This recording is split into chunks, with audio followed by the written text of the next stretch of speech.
Section 2. You will hear the education officer of a dinosaur museum giving information to some teachers who are planning a school visit. First, you have some time to look at questions 11 to 15.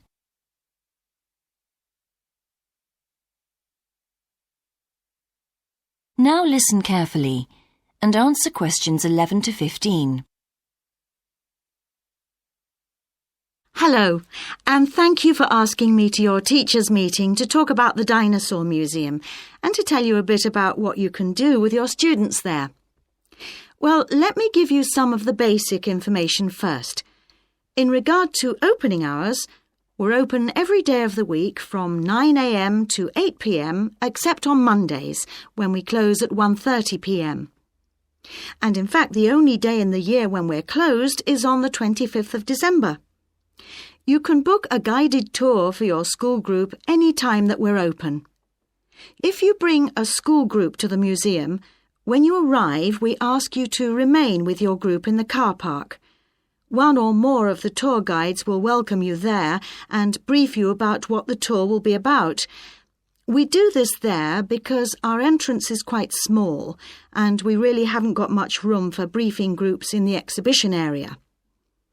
As far as the amount of time you'll need goes, if you bring a school group, you should plan on allowing a minimum of 90 minutes for the visit. This allows 15 minutes to get on and off the coach, 45 minutes for the guided tour, and 30 minutes for after-tour activities. If you're going to have lunch at the museum, you will of course have to allow more time. There are 2 cafes in the museum with seating for 80 people. If you want to eat there, you'll need to reserve some seating, as they can get quite crowded at lunchtime. Then, outside the museum at the back, there are tables, and students can bring their own lunch and eat it there in the open air. Before you hear the rest of the talk, you have some time to look at questions 16 to 20.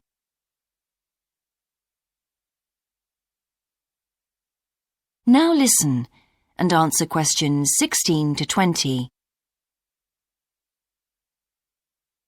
When the students come into the museum foyer, we ask them to check in their backpacks with their books, lunchboxes, etc. at the cloakroom before they enter the museum proper. I'm afraid in the past we have had a few things gone missing after school visits, so this is a strict rule. Also, some of the exhibits are fragile and we don't want them to be accidentally knocked. But we do provide school students with handouts with questions and quizzes on them. There's so much that students can learn in the museum, and it's fun for them to have something to do. Of course, they'll need to bring something to write with for these. We do allow students to take photographs. For students who are doing projects, it's useful to make some kind of visual record of what they see that they can add to their reports. And finally, they should not bring anything to eat into the museum or drinks of any kind. There are also a few things that students can do after the tour. In the theaterette on the ground floor, there are continuous screenings of short documentaries about dinosaurs which they can see at any time.